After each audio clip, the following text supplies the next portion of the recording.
Uh, You and need it's to, gonna, because it's gonna, you otherwise know, you're not Mexican. Therefore, you're a second tier Mexican. If there's one thing that Mexicans aren't about, is about well, being second tier, wait, right? and you know what they said? Because they said, because Chivas changed their rule. It used to be born in Mexico, and then it became, Mexican well, American. you know, yeah, you don't have to be born in Mexico as long as one of your parents is Mexican, and Yep. constitutionally, you're Mexican. Well, the naturalizado is also constitutionally Mexican. That's So where it's their own. Vergara, put his toe down was with the whole naturalizado because there is no association or attachment to Mexican, right? Well, well, I think he spoke up because they were trying to do it back when they first, the first pochos they were bringing in, Mascareño, forget the other guys, Aaron and they weren't Padilla, really talking about it, Miguel Ponce. and much of the media hadn't. But it came from the U.S. U.S. media started, uh, Latino media, pointing it out, like saying, "Hey, you guys are now bringing in pochos." And Vergara, I guess he probably felt that the Chiva fans and Mex might retaliate. Um, and he said, he said the whole thing about the Constitution and whatnot. But then he added the bonus. They can't play for another national team. You Yep. you can only play for Mex, and that was when we're going back to like the 2000s Early 2000s. because Yep. like by 05, Chivas has Guadalajara has Chivas USA, which they wanted it to be just Mexican American. Mm-hmm. I don't know if you guys remember when the team it ended up not being like that. It was ironic because um, they had like half of the team was like U.S. born players, and the majority of those guys went on to play for the U.S. national team and then go to Europe. And it in was the it was beginning like the of opposite. The opposite happened. yeah, I remember in the beginning What of Chivas happened? USA, the players complained because they were favoriting Mexican Americans and they weren't playing the other players. And there was like a little, I think there was even like a lawsuit or a HR case against Chivas USA because of that. Yeah, yeah, it was for the youth team, but it didn't really go anywhere. But that was the plan already, like to try to bring in all these Mexican American players or any players that would qualify and just farmer. It was like it was gonna be like their what do they call those Like those teams? farmer clubs, Um, feeder teams. Yeah, feeder. There you go. Yeah, both. It was going to be like the feeder club, and they were supposed to get like a leg up on the competition, but they never. I felt they never really they didn't plan it right. They didn't work it right, and they still ended up getting all these players that have come. I think it's been like 13 probably players that have coming from MLS or just the U.S., but it's still been a number. But all this, like in my opinions, and look, we're going back to '05. It's 2025. 20 So all years. this shit that's happening, it's not. It's yeah. Even seeing like Eduardo, Lalo, even that thing was planned, and he was a really good player. It's a shame. It's a shame how it worked out for him because he was born in the FA, and he was pretty much his whole career was in Mexico, and then he had that about 1 or 3 good seasons at Puebla, and he accepts the cap from Peru. He gets to play a Copa America. He doesn't really do much, but the fans just turned on him, which was surprising. How how much they threw against him Are you talking about compared to Ormeño? Cowell, because this guy is Yeah, I said Eduardo. I might be confusing him, but yeah, it was Ormeño. Um, yeah, that's the guy, and it sucked as a fans. And Kao's the opposite. He's way less Mexican. I kind of we were to do a scale, doesn't even speak Spanish. He's playing for the rival team, dude. I know. His It's fans the cowboy are hat in y el this, bigotito that's yeah, helping him out. Come on. the blonde hair, Es and the que es fans are güero, riding his güey. nuts. Es They're güero. Let's just call it what it is. He's a white Y boy, and también, güey, no se les olvide, RBD estaba regresando. They were doing a comeback tour. Y todos se oh shit. acordaban del güey que mató a Renata. Por eso, that was like the other level that was hitting. They're just taking yeah. back their memories. But I do feel just to close off Uh-huh. Chivas has been building up to this. They saw the writing on the wall because you go back to the earlier days of Mex football, and it was basically for a lot of years Chivas America. That's where all the players wanted to go. Then Cruz Azul came in, and now it's three teams, right? And in the past like 10, maybe 15 years, the two Monterrey clubs, they come in throwing money, making it rain. So now it's five clubs. All of a sudden, there's just the number of clubs that could now pay you more money, or you could get a lot of the same exposure. It like quadrupled. So now Chivas didn't have that swag anymore. You just didn't, and now you had other clubs that are even fighting for the campeonato more often. So that I think they saw the writing there, and also it's not only like getting the players trying to outbid because it's not so much of like I prefer this club over that. It's this club is gonna pay me this much more money. They're gonna give me this other more bonuses. They could just give you an overall better contract, and then Chivas is they're the thing. They can't compete no more with I would say the top five money teams. So I feel that they've known this and they've been knowing this for all those years. So they've been like planning and trying to like they've been looking push their way, push. at like alternative, you know. Yeah, yeah. Even like go back to the Croat, back with when Croat arrived, and they said we're gonna start scouting Europe if we could find any players with some fucking connection to Mex. He era Gancito. He watched del Zodiaco some fucking link and bring him over here. And you kind of bring Wally, and that was kind of part of it. Like he doesn't even play, but he's there, dude. Well, so you're saying Chivas, the name Chivas does not attract anymore? Is that what you're trying to tell us? Like it used to? Yeah, that is correct. It's yeah, because that was the one of the main teams to be in, and that's just not the case. But if we go far back, the Monterrey teams were already paying more money. Remember what was this? Damn, Cabrito. Cabrito Arellano was one of Chivas' biggest players, and Monterrey takes him. This was going back a bit before they were as successful as they are now. But going back to that, which was what like late '90s, early 2000s, they were already being able to offer more money. Man, that is So I Since just we're wanted to push back having real quick go on ahead. this, if Go, that's all right. Hey, everyone. Good welcome, evening. Rifalo. I just wanted to state that like the inclusion of the Mexican American of the Pochos, it never made sense. They're like exiling them or banning them from playing from Chivas in the up until the early 2000s because per the Constitution they were Mexican, right? And so it wasn't so much giving way to like some foreign body or some foreign prospect. It was just basically including people that were by all like purposes like lawful and culturally Mexican. So like that's just one thing I want to state.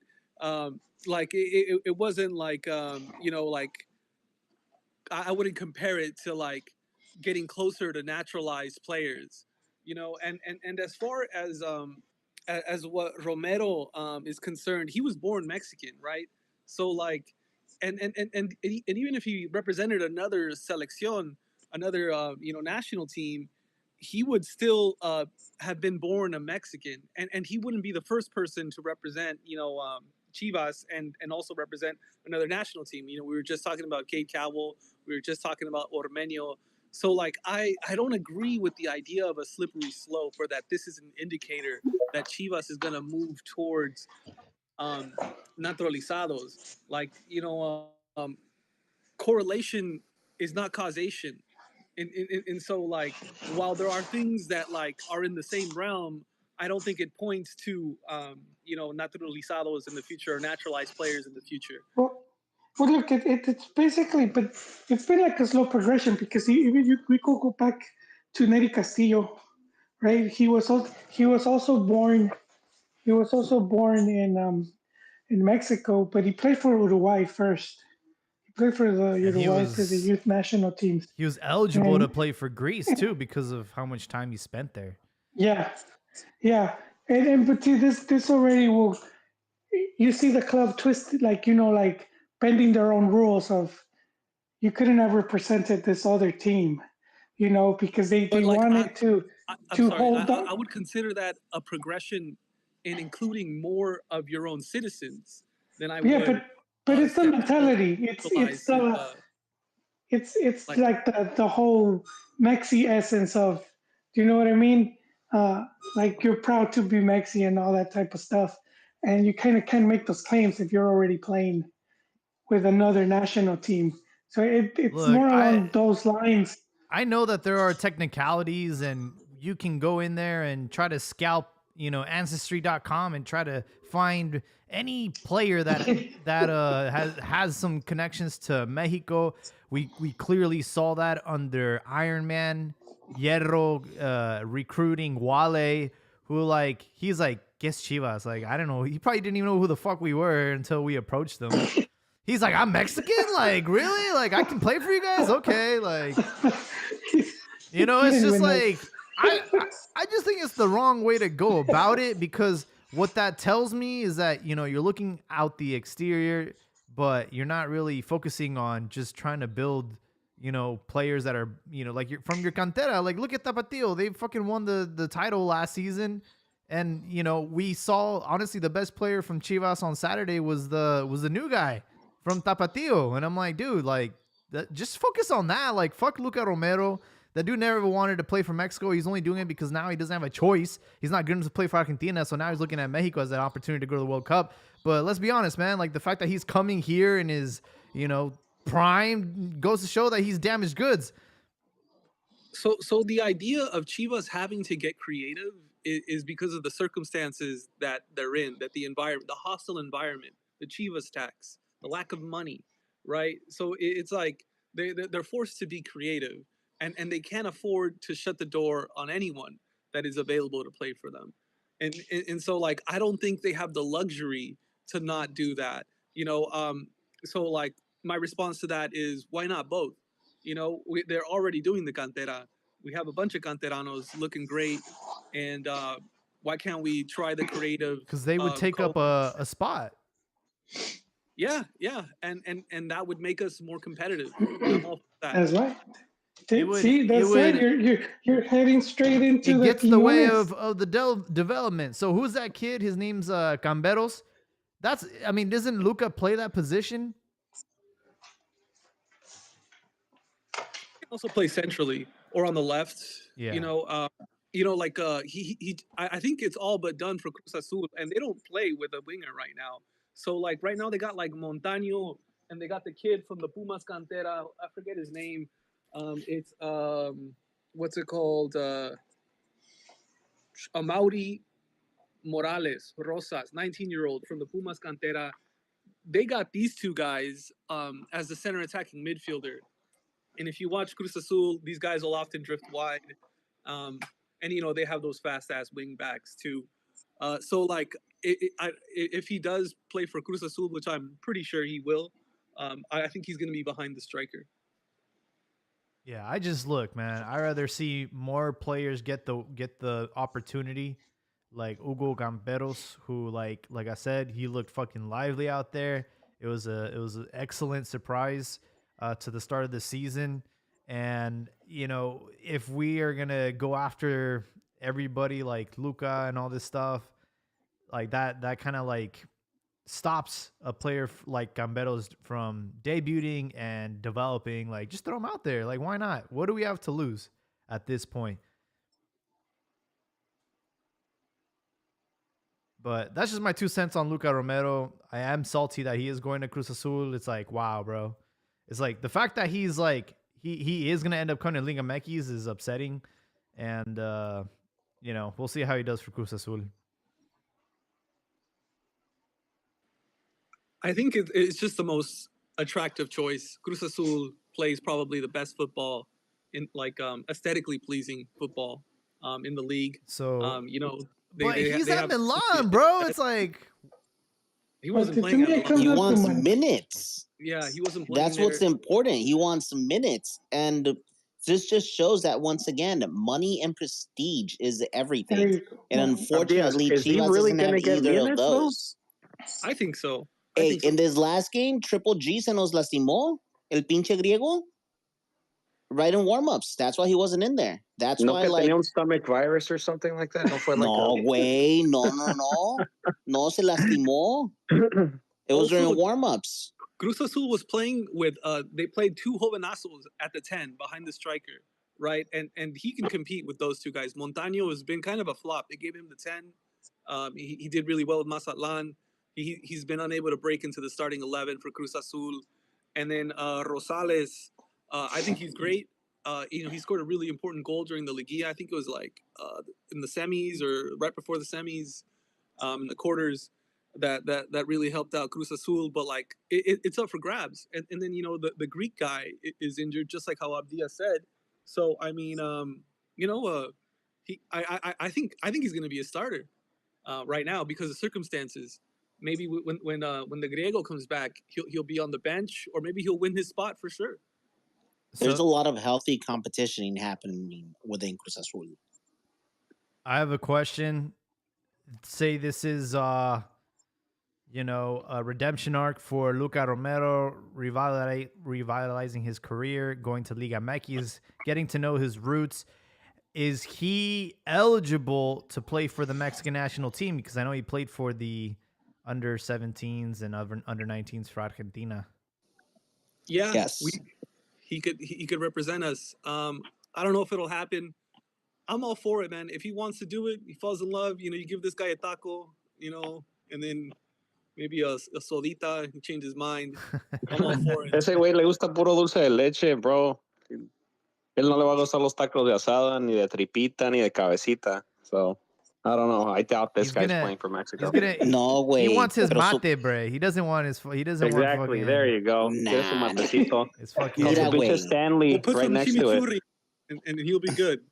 Mira, tu primer taco campechano y una paloma, Hey, ya eres mexicano. he's gonna be conflicted when he goes out to the restaurant because he's like, I don't know if I should be serving the table or if I should be taking the order or if I should. He like, vos, ¿qué hago vos? But hey, good for him if he ends up in Liga MX. We have another signing that is, I got messages from people that don't even follow Liga MX. And they're like, wait, hey, what the fuck is a León, man? Like, why is Rodriguez going to León? And the ongoing joke is his agent thought he meant Lyon in France. But no, he's official James Rodriguez joining León. And I'm sure this is a signing with the Club World Cup in mind. I'm very glad that León has reinforced their team because they aren't the same squad that beat LAFC in the Champions League final 3 years ago or 4 years ago now. This is a toothless team, and I'm very glad that they were able to bring in James Rodriguez. But taking off the rose shaded glasses, let's be honest, man. This would have been a bomba signing 10 years ago when he was in his prime. But James Rodriguez is coming here.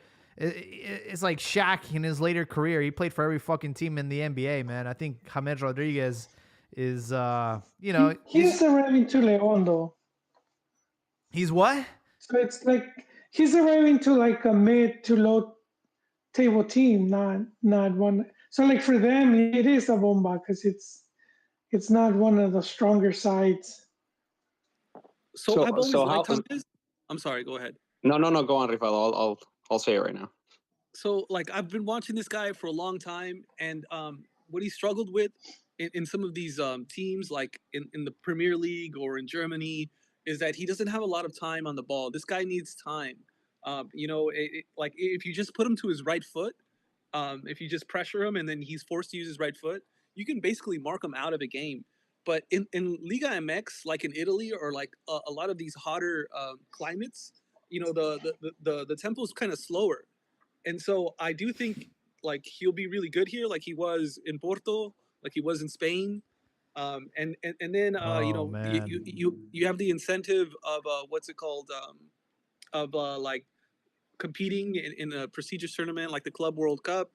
And then like people forget, like he was the best player in the Copa America. Yep. And I know that's Colombia and that's like apples and oranges, but if like they can tap that, like it's still the same guy.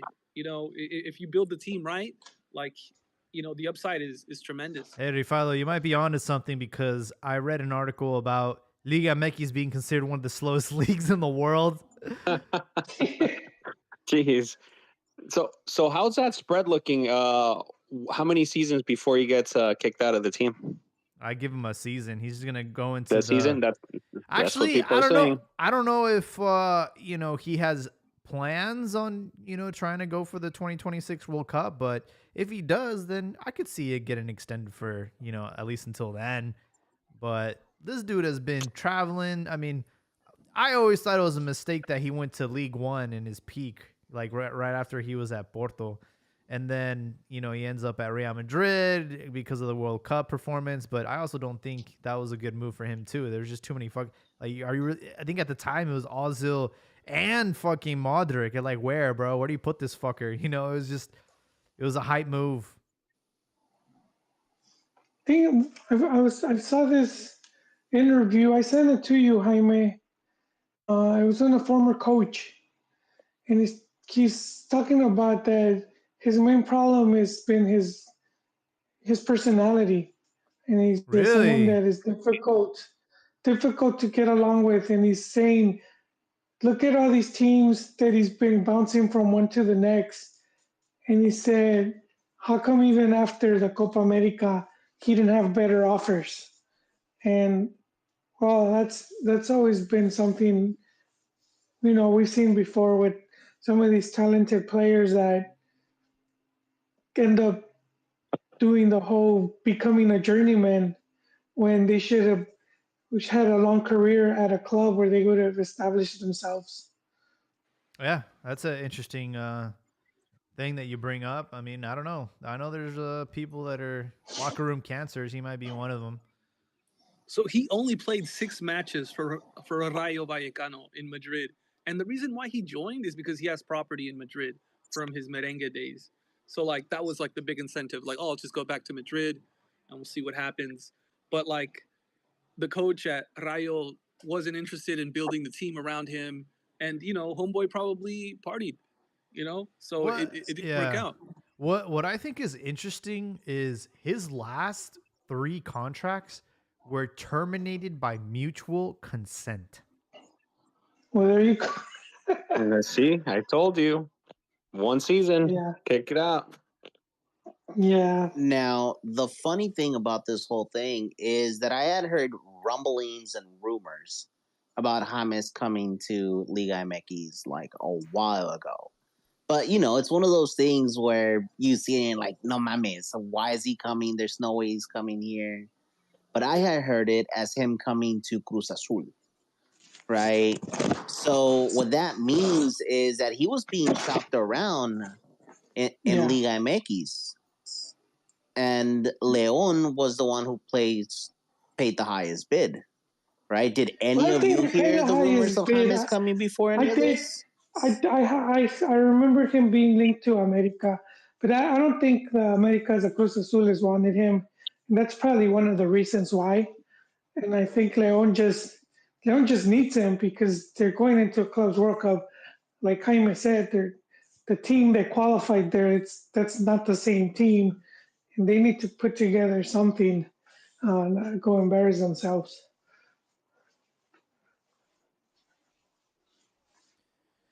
Well, everyone in all the pundits on all the networks are saying that this is a bomba signing, but yeah, I don't know, man. Like I said, I'm glad he ended up in Liga MX. It's not the first time we've had players that had played for Real Madrid that come here, or like we've had what's his name, Danny Alves. Ronaldinho, We've had yeah, Ronaldinho, Ronaldinho. We've Ronaldinho. had Geniales en Pumas. Solari played for Atlante, if I'm not mistaken. Um, Pep Guardiola.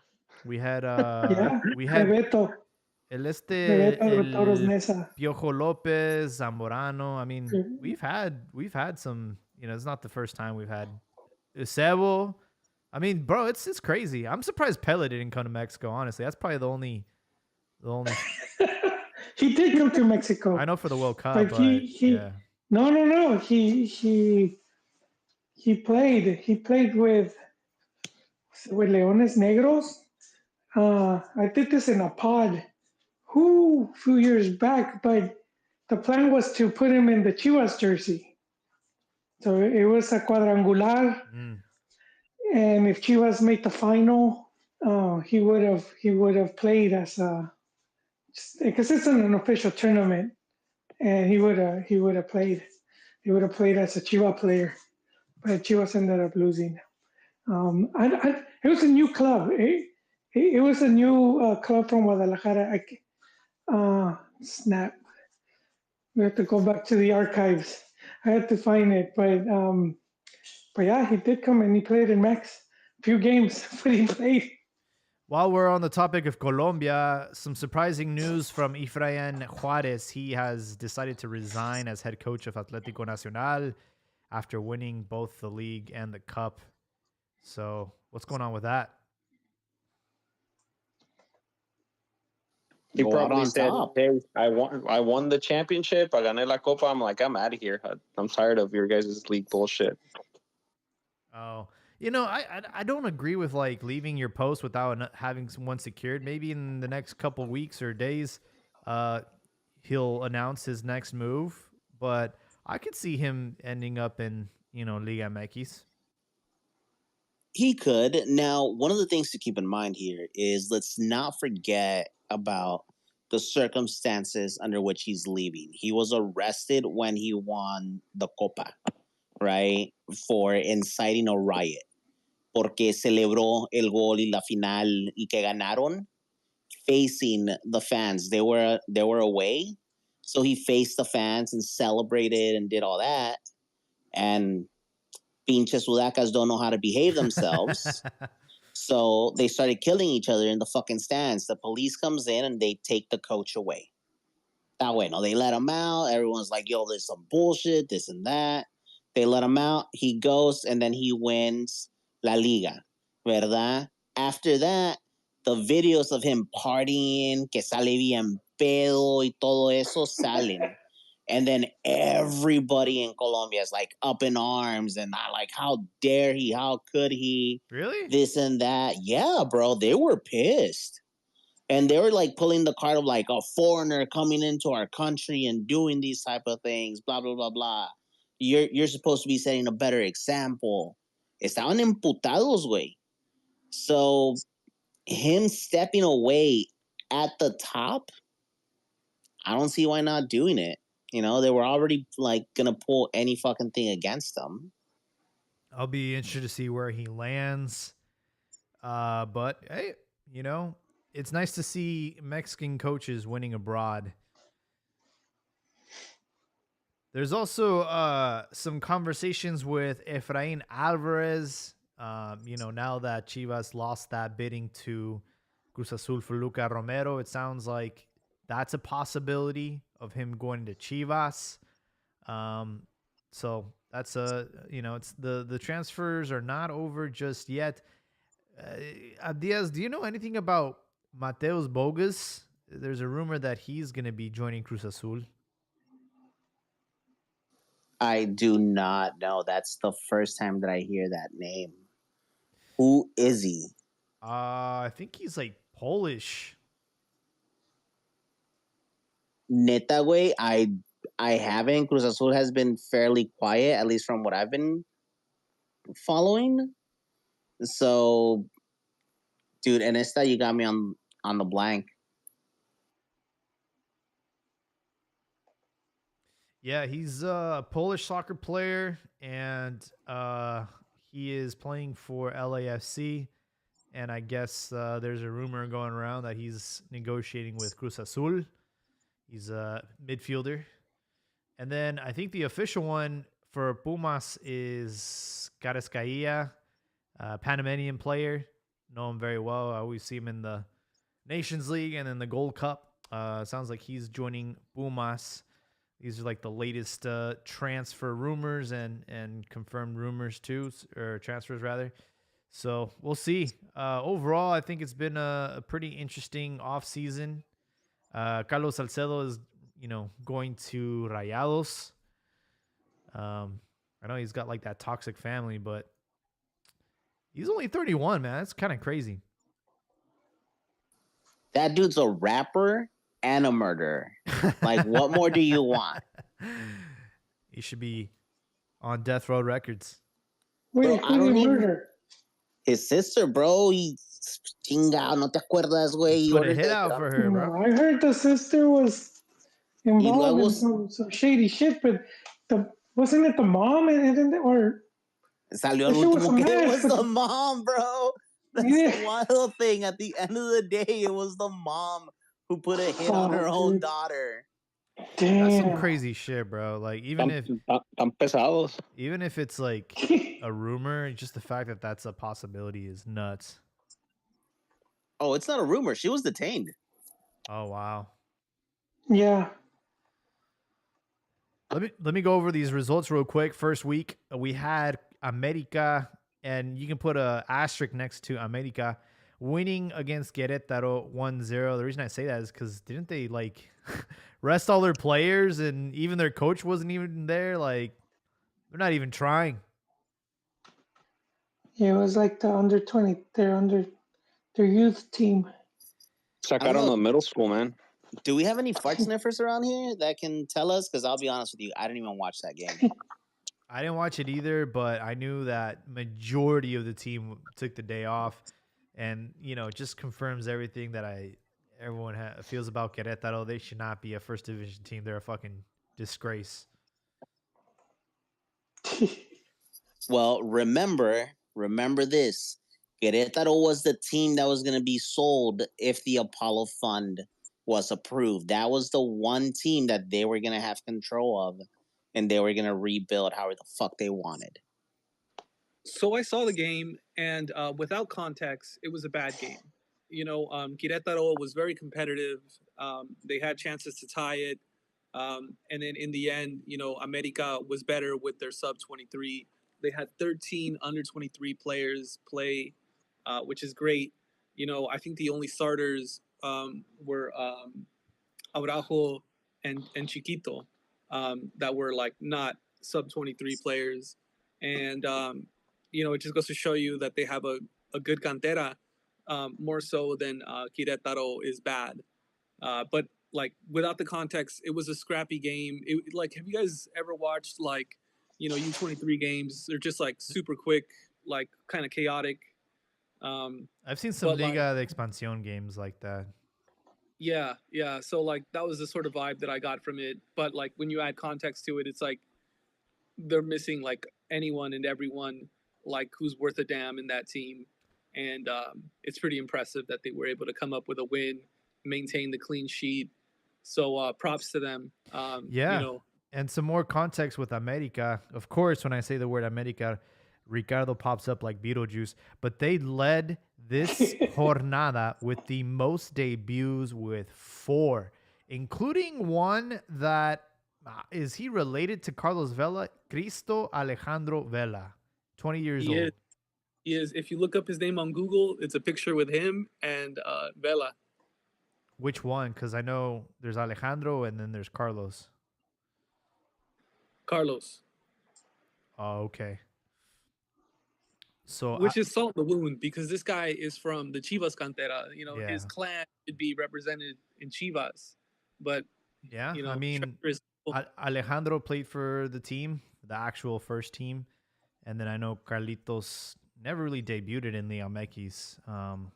That's why I don't feel bad about his house burning down because had he Damn. like fuck him, Damn, bro, you're such a bro, fucking fuck hater. him and his fucking wife and their Malibu house. Damn. He could have been in Liga MX. He could have been at Guadalajara. He could have been fucking chilling, eating tortas ahogadas. But no, his fucking fresa ass wife wants that LA lifestyle. And what happens? Their house burns down. Bro, the fire in your heart just burned down their house again. I'm a fucking hater. But yeah, dude, America had 4 players debuting, 21 years of age with Aron Arrondo, Diego Arriaga, 20 years old, Cristo Alejandro Vela, 20 years old, and Alberto Portales, 20 years old. However, the player that was the youngest debut was from Chivas with Hugo Camberos, 17 years old. I'll be honest, man. I look at some of the photos. That dude does not look fucking 17, bro. Does he look older or younger? He looks like he has kids, bro. Yes. Like I know they do this thing where they like his grandkids. they shave your head when you join the first team. Oh yeah. But that dude has a really bad hairline for 17 years old. God darn. Bro, he's got that Vegeta hairline, man. Damn. Get the comb over going. I invited Ricardo to speak, so maybe he'll join us later, and maybe he can give us some more context as to that match against Querétaro. We had the Mazatlan Juarez match, the first one of 2025, but I'm sure they'll be playing each other every Friday from here on out. They tied 1-1. And a little like rematch between Toluca and Tijuana. This time, Mohamed won that battle 4-2. You know what? I actually watched the Mazatlan game, and it wasn't half bad, dude. Like, it was a hot piece of shit game. It's like at midnight. Why not watch it? And it was scrappy, dude. It was no better than the Chivas game. All right? Because the Chivas game didn't offer that much. It was a rough game, I'll admit. So remember, there you go. You're not better than all the games Mazatlan. were pretty. Was that? Yeah, I also watched the game, Abdias, and it wasn't a bad game. And you know what? One thing about this Mazatlan team is that it has Mauro Lainez. And so this weekend is special because both the Lainez brothers scored. Both, the one at Tigres, Diego, and then Mauro also scored for Mazatlan. He was and they disallowed one. I was like half paying attention to the game. I only remember watching the Mauro goal. But what I also thought was interesting is that Jonathan Gonzalez, I don't know if you guys remember him. He debuted a few years ago. He was like super young. Wait, the kid from Rayados? Yeah. He's been bouncing around, but he's found a home in Juarez, and he started. And I think he's like 25 now. He's not in my youth count. But what's it called? I'm like, oh, there he is. And then I'm looking, and he's a pretty consistent starter for this team.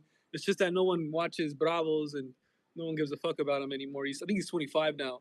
But like, there's a guy I hadn't heard of. Shout out to Jonathan Gonzalez. He's from Santa Rosa. Yeah. Oh, really? Yeah, it's crazy. This is a crazy story. I remember when he was like getting a lot of attention, especially for the Mexican national team.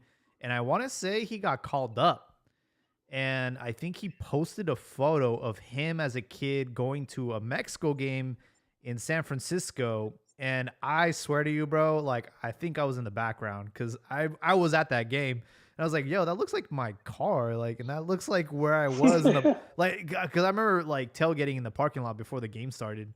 But yeah, it's a weird coincidence with Jonathan Gonzalez. But yeah, he was young, man. He was pretty young. And I know he was at Rayados and bounced around. He even went to MLS. But I I'm glad he found a home at Juarez.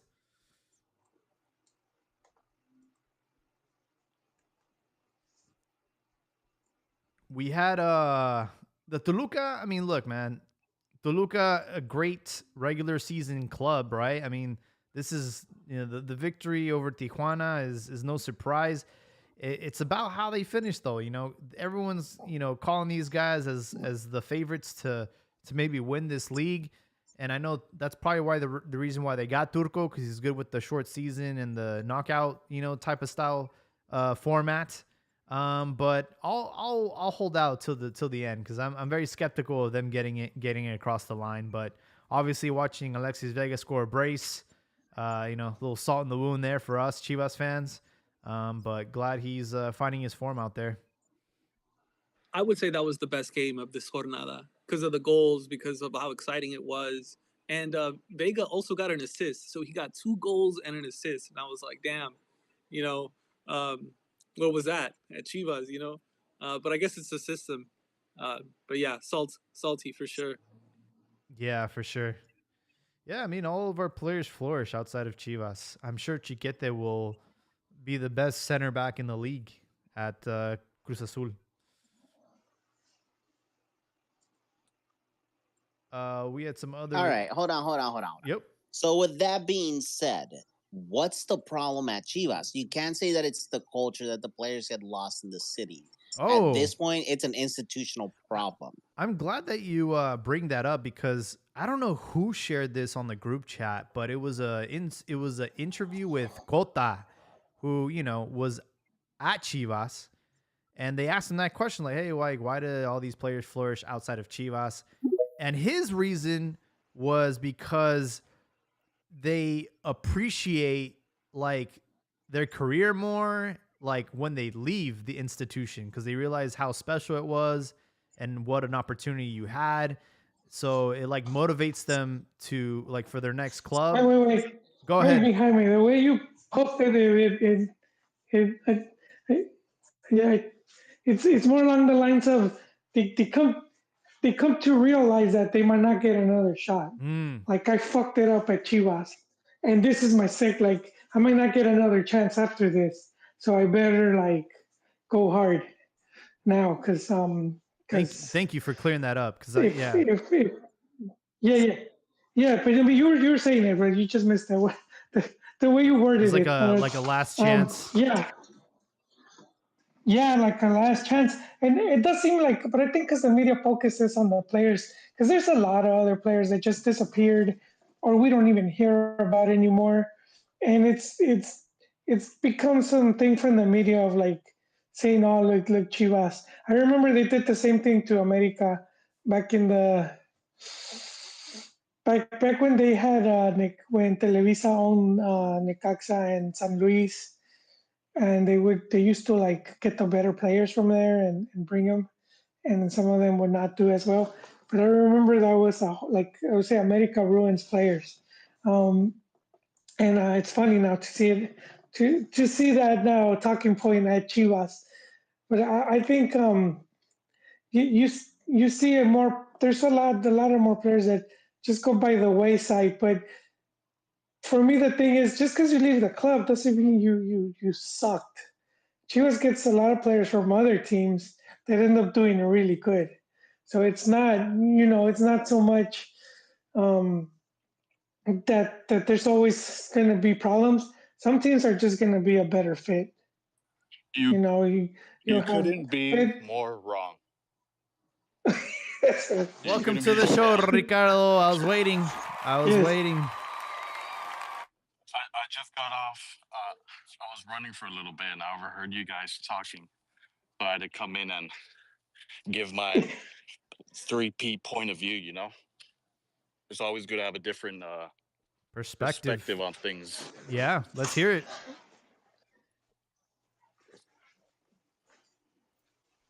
Excuse me. All right. You guys are talking, especially Jaime. Jaime is such a Chivas fanboy. He sometimes he has the pom pom in one hand and the other hand he's trying to be subjective. The reason these guys fail at Chivas, well, especially with the most recent signings you guys do, is not because of what were you guys were saying, que les pesa la camiseta or this, That wasn't or even mentioned. or what were you guys saying about the at the other teams that do better because it's their last chance or whatever. That's not the Oh reason. no, That sometimes they make a this is better wait, fit wait, at wait. other teams. This is not what we said. This is what Kota said. Yeah, Kota Kota, the said that it's like goalkeeper. they Yeah, they yeah, realize once they leave that it's like this is their last chance to have a fruitful career, so they go extra hard. yeah, yeah. You can't keep fucking up and expect teams to keep offering you or giving you the same amount of money. So it's sort of like, oh shit, I partied Cota's a away bench a good warmer. chance. Yeah, Cota but he was had a a champ. great. He had a really good career though, as far as Yeah, players go. but before he got to America, he was an undisputed starter with you guys, and you guys hailed him as a hero, the Mexican Oliver Kahn. But once he got to America, he But got it's put in the his tail end of place. his career, though. He's a bench player. He was already Even up more, there in age, you know. even more to my point, for him not to be making ridiculous statements like that. The reason these guys fail He, hey, he ended up in America, though, man. That as says a backup, something. as a backup, But he ended up there. Like, how many players do that? Like at the tail end of their career, about to retire, and they get picked up by the biggest club. Oscar Jimenez was America's backup for years, and that guy isn't any good. Joel. Bad example. Hey, you know, he got a good, juicy contract. Well, he's perhaps, but my point stands. That doesn't mean nothing once you get to America. But back to my original point. Let's hear it. The reason these guys fail, especially lately, is because Chivas signs and pays for guys that aren't first option players. They're not difference makers and they're not starters from where they got them from their previous teams. Really? You want me to go off? You want me to list off the names? Alexis Vega Come on, at bro. Toluca. Was he the guy at Toluca? Bro, he had an incredible Liguilla. That's the reason why he came to Chivas. Oh, Yeah, he came. That's revisionist history. He came to Chivas because he scored on America. He wasn't nowhere near the main piece at Toluca. He was a contributing factor type of player. That was Let's go a to Alexis was a great signing, bro. He was yeah, such a and hot prospect, bro. yeah, there you go. He Yeah, was at the like the time he was. Mexican hope. Yeah, he was one of the highest rated players. Even going into the national team, if you see here a lot of the pundits, uh, they were banking on that guy to be the difference maker. Even and Camoranesi was waxing poetic on him. all those pundits ended up being wrong, right? Well, he's carried injuries. That's the one thing, and You, if you know you know what he's been you know what an impressive skill is? Being able to actually be in the games. And people just don't regard that as something that is a skill. Being available is actually a skill. And he's never available. no, Let me but that my point stands. He wasn't the main option at Toluca when you guys signed him. Another player, Roberto Alvarado. When he was at Mm. Cruz Azul, I always give shit to Jimenez because I always say he played second fiddle to that Cruz Azul championship team. If he played second fiddle, El Piojo Alvarado was in the back just eating Cheez-Its, um, doing crosswords, looking like a What? pendejo at the corner. Bro, He was an abs. he won a chip with Cruz Azul, right? Was he? Hey, boom. Correct me if I'm wrong. If I said anything wrong, was he a contributing factor to those You gotta championships? ask the Chemos fan. He Did he sacrificed the score or do baby, anything bro. What the special in that fuck more run? do you want him to give? Because Like, from he what I recollect, sacrificed his Luis baby. Romo scored. Cabecita was the main guy. Another guy that went to America ended up being a bench player. Funny how So other teams' players and superstars come to America and they're only good enough to be bench players. so you mentioned Jimenez Romo. scored He enough. was a starter for this past season for Cruz Azul. Pivotal piece. He's coming to Chivas. Explain that. Pivotal. answer this. I'll answer your question with a question. Do pivotal pieces get traded for 2 times in a row? I mean, if it's lucrative enough, sure, Can yeah. you give me another example of that happening? Pivotal pieces being traded. 2 times in a row.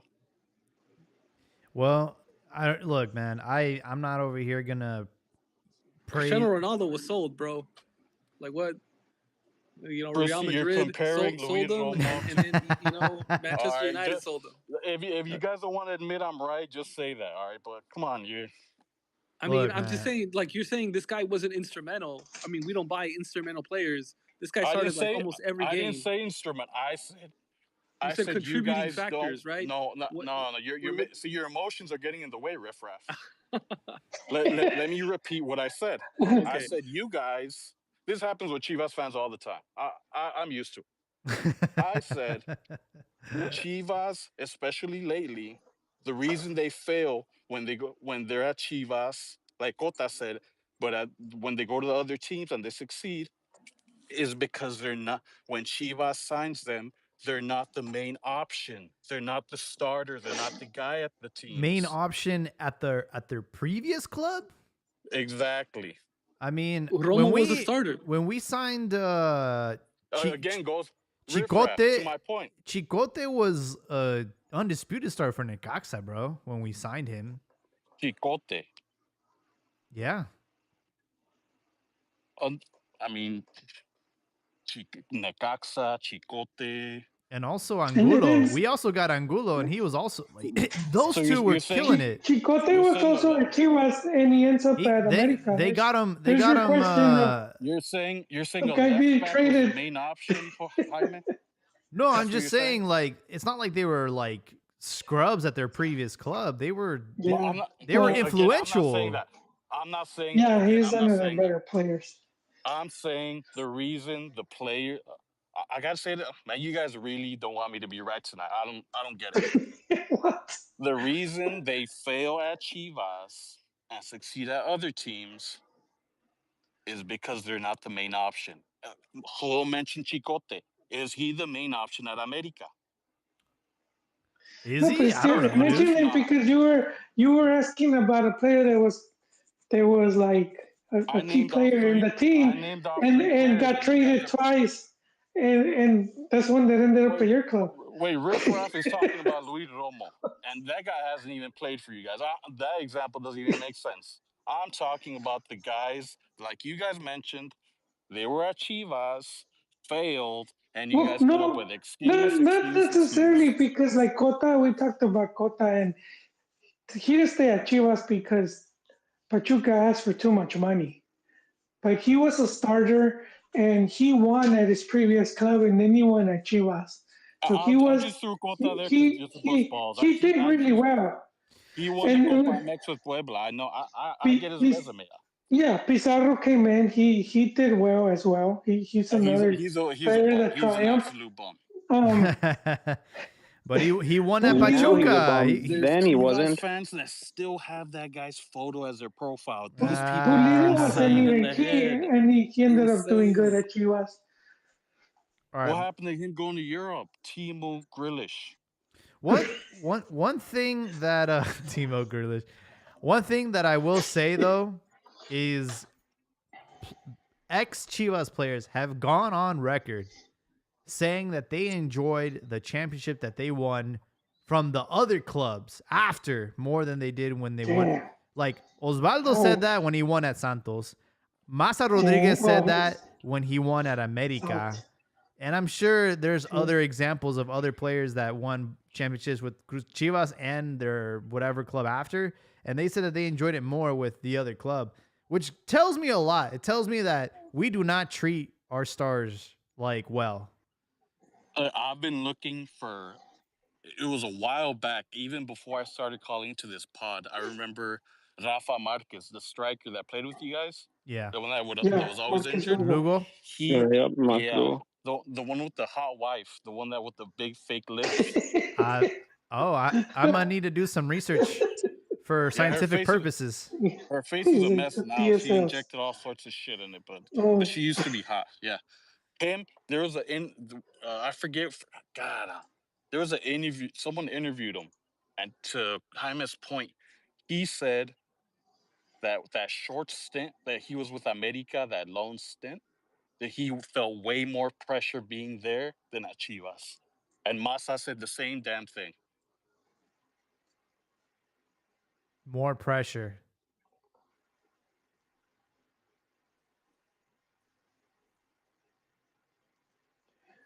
I mean, Well, as expected, bigger Dude, it's club, more pressure. but it seems like they're así como cuando dicen como let's Are take you the guys Luis willing to Romo concede that I was right in my previous point or no no? no I'm gonna deja te digo the Luis Romo example. Es cuando dicen, oh yeah, it's my dream to play for Hello? Chivas. Well, in reality, pues no era. We know that. Of course, they're gonna say that. Yeah, every time I hear it in modern times, I don't believe it. yeah. But No, back in the just for day, me. I like back in the 90s, early 2000s, I would believe it cuz that was true, but that's not the case anymore. No, I must say, just on the pressure part, I would say it has more to do with Ahmed being able to bring more players. So it's easier for them. You're not performing next season; they can replace you. Chivas can't replace you as easy, so you get more a chance. I'll say to try to succeed in the first team. So I could see that pressure uh, in the first team being there.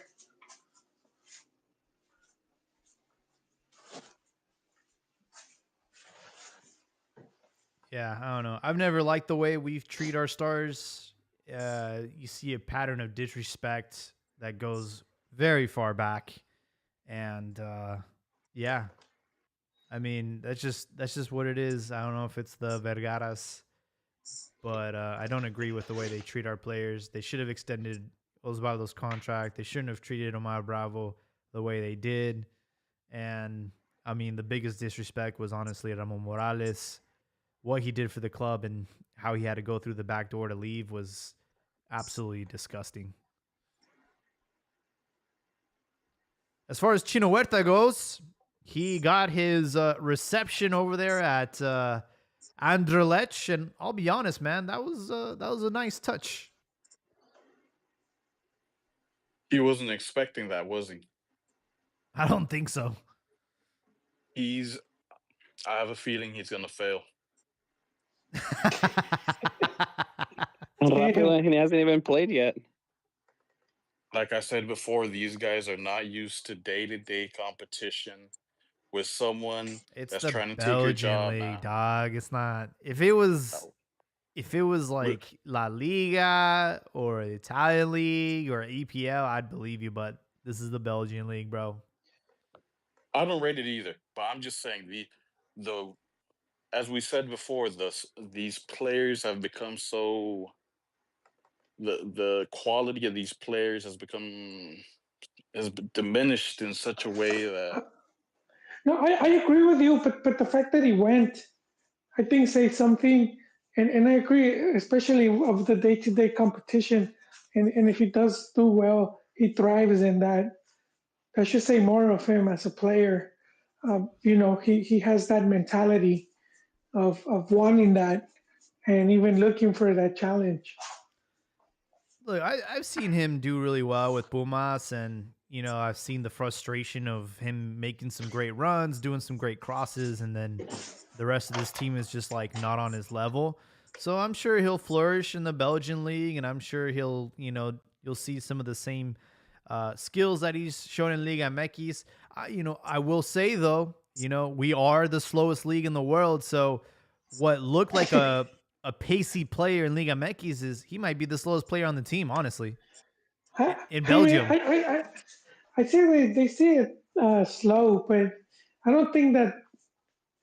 I think because the teams play the ball more. Do you know what I mean? Also, we They have still do really the huge guys. We have really huge fields. Also, yeah climate. Like I said earlier, like hotter climates make yeah. for slow ball, right? In the Like night games, was the night games because I don't think does Liga MX even play that many night games. but also like we're also really high in time wasting. Like I think we're Oh like one of the yeah, highest in the world for the amount of time a I believe goalkeeper you. gets to hold onto the ball, like And the without being altitude. by the yep altitude Nah, as it's well. just fucking shithousery, bro. Like, Yeah, huge housery. and it takes an outsider's perspective to like understand that because, like I said, I have younger cousins that don't fuck with Liga MX. All they do is watch the Euro leagues and play FIFA. And one of them, like I had the game on during the holidays. It was like the Pumas. It was like Liga or some shit. And he's like, "What is this shithousery going on in this league, bro?" Like, like it's just like every 2 seconds there's like fucking fouls, and then there's like los jugadores son bien Yeah, mañosos, way, and they're over yeah, here fighting with the ref. But he found it very entertaining, and he's like, "Wow, this is like yeah. I would see this. It's like Sunday League, you know." It's also that comparison we've talked about. Uh, you're watching a Champions League and you're watching, the $1 billion teams, the top of the top. And so, yeah, that's even comparing a lot of Euro League games to that. It also puts in comparison. Um, but I think the reasons we mentioned make it seem like it's slow. But when Mexico competes, when these teams compete at the international stage, they more than hold their own. You can't say that anymore, dude, Why not? because You, the last Copa America, this last World Cup, the clubs, all but this is with clubs. With the national team, but that to me is because they sort of hit a they some of the results just haven't gotten their way. But at the club level, we just had Pachuca right now do really well at the international stage, and not too long ago, I was at Monterrey playing the final. Was it Tigres or was it Monterrey? Either or, and putting on a good display. But yeah, Liga MX always kind of got in that they're slow type of thing. But when they were at Libertadores, you would see them play the majority of teams, even from the leagues that are supposedly faster, and in their turf. Also, speaking of turf, we have really shitty grass in Mexico. Like I remember watching the Chivas game, Okay, and then Hugo I think it was Oh after a Sanchez. shit! fight. I was watching calm like I think it down, was after a JG Canelo fight Macias. or a concert, and then I like Yeah. afterwards I saw like a Champions League or something in Spain. I'm Oh, like, damn, dude, that grass looks nice, man. And we have shitty ass grass in Mexico, dude. If we have some, we have a lot of artificial too. I think it's like three canchas, three different fields or two that are artificial. So like that also like changes the way people play. That's such a lame excuse, riffraff. No, es que he hasn't played in the in I el pinche remember terraguero AJ de Macias. They Mexico. did an interview with him, and he's like, "You guys brought it to my attention, and I went to go watch it." And he was talking about playing at Veracruz once, and the grass looking like shit, like riffraff just said. He's like, "Paso de tercer mundo," and I'm like, "Motherfucker, you play in Mexico? Like hold your horses, buddy. Like but you like haven't done shit." it is a contributing factor. Like you aggregate all these things, and then it's going to change the trajectory. It's going to change But the you way don't football is think the played. Argentines and the Brazilians and other players go through that? I mean, they do, and I'm sure it affects them. Like I remember, like in peak Spain era, where like people would intentionally leave their grass long, super dry, so that they couldn't play their silky smooth soccer. Right? It was something to consider, and it's something like then, and it's something to consider now. Like I'm not saying this is the only reason. I'm saying it's like a compilation of a fuck ton of things that and make it like and we just adding to that, and I'm pretty sure some of these teams now get paid. They'll pay them to like cut the grass. The TV contract. Hey, we need this team to look good, man. Here's cut your grass. Here's a couple. Maradona jugaba in the dirt, in the mud. He didn't say nothing about those fields. But Chino Huerta is slow as shit.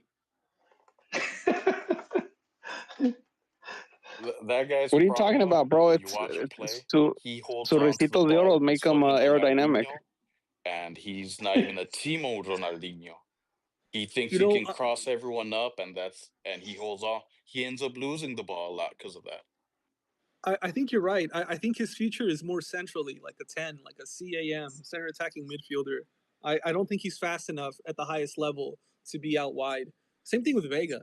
You know, these guys, they belong centrally because they don't have the legs to be, you know, running into space against like top defenders. And so I do believe that. But like Huerta's been playing centrally, like in a two-pronged attack for Pumas this last tournament, and Pumas hasn't been playing with wingers really. You know, right now they got Ruvalcaba, you know, that Pocho from San Bernardino. He scored a goal this last weekend, and he was looking good, and he was playing like a 10 or like a center forward who's just roaming wide at times, but like he's not that fast either. Um, so like yeah, you don't need to be, I guess, is what I'm trying to say. For sure. Pumas beating Necaxa 2-1 over the weekend. We had Tigres, you mentioned earlier, Rifado, that Lainez scored 3-1 against San Luis. And a very frustrating match over in Zapopan. Chivas beating Santos 1-0. But honestly, this game could have easily ended up a draw. It also could have easily ended up, 2-3-0. But one of the reoccurring themes with Chivas that's been a thing for a long time is just missed opportunities and failure to capitalize on your chances, including penalty kicks. I was saying in the chat, I don't get excited when we are awarded a PK because who the fuck is gonna take it? Everybody always misses. Pocho used to step up and miss. You've had players like step up and miss. I think our last consistent PK taker was Saldivar, honestly. Obviously, Pulido, he's back. I hope he takes our PKs moving forward. But, Piojo Alvarado drew the foul, grabbed the ball, and took the PK. And honestly, it was a good save from Acevedo. But just incredibly frustrating to see this Chivas team squander their chances. And Ricardo Marin got a lot of shit for all the opportunities that he missed. And his wife was not happy with all the boos that he got when he got subbed out. It's almost like if there was a reason he never debuted at America. The guy was like fourth. He was like the fourth backup. He was like the backup's backup at America. And people were giving you guys. Some people were saying the word masterclass when that guy like Huira. What the fuck I'll said bring up receipts masterclass? if you want them. If you want me to, you can go online and see them too. People were praising how they bought him for cheap because he was a Liga MX Expansión. Look, let me tell you guys something. I don't know if you guys watched the Expansión. When it first started, I had high hopes for it. But if you would watch it in the last year, it's bad. Year or two, it's not only Messi. You have like old players from like the rejects, the old like they had Bermudez. They had that dude from Chivas. I was and just Leon, thinking the about that midfielder. guy. What's his name? The Hobbit. No, the guy that won the championship with you guys and won to become the Chivas player? That guy, yeah, that midfielder from Leon, the one that the Vasquez? the doblete. Yeah, Vasquez. Gallito? He was starter for like 3 different teams, I think. Like the Liga, the Expansión, it's not a good project. To be praising something like that is nothing. Who's praising Liga Expansión? No one's praising it, bro. No, I'm saying. Look, this is what I'm saying. When Marin got signed by Chivas, people were praising the fact that he was the leading goal scorer. Were they not? Was that not the reason they signed him? I believe that was the only reason why they signed him. They're like to my point. But no one was saying that he was masterclass, spectacular. It was just scoring goals. Yeah, bro, you're having some fucking seizures or something, bro. Yeah, wait, lay off the mushrooms, bro. Yeah, dude. But I will say he Hierro looked like a genius because he was scoring goals for Chivas, and we got him for the cheap. But I never thought he was the truth or the solution because he's limited. We did the same thing with Pablo Yizra. Like that guy was supposedly doing well in Liga Expansión and didn't do a fucking thing for Chivas. I don't even know where he is now. He's probably back in Liga Expansión. So Marin's a good squad player. He presses, he works hard. Once in a while, he comes in clutch for us. He's by no means a world beater. If anything, I'd rather focus on Wilke, the 22-year-old, 21-year-old. He's 22 years old, striker. He was subbed on pretty late, and he got the assist for us. I thought he was good. He's a big guy, kind of clumsy, but Oh man, he got what the happens. he got the assist with the if you look at that fucking play, that dude looked like he pressed every button on his controller at the same time. Fuck yeah, man. It's clutch. Instinct. It's el Peter Crush de Riff Chivas. finds something positive about any young player. It's very refreshing to see. Yeah, I know Super Elbow Drop feels a certain way about that Neanderthal, but good for him making his Chivas debut. We'll see where Pulido lands, how long it's going to take him to get incorporated into the team. Same thing with Luis Romo. I really want these guys to start getting minutes immediately. And as far as Ricardo Marin, I'm not going to hate on him because I do remember him scoring some pretty big goals and some pretty flashy goals last season. He had that little flick against Necaxa it was beautiful. He has these glimpses of brilliance, but it was very frustrating to see Alvarado get a breakaway and then give it to Ricardo, and then Ricardo just took his sweet ass time and just squandered our chances. And that's not going to work against that. I was saying in the chat, like that's the difference between a team that finishes top 4 and finishes in the play-in, like is taking advantage and putting away those chances.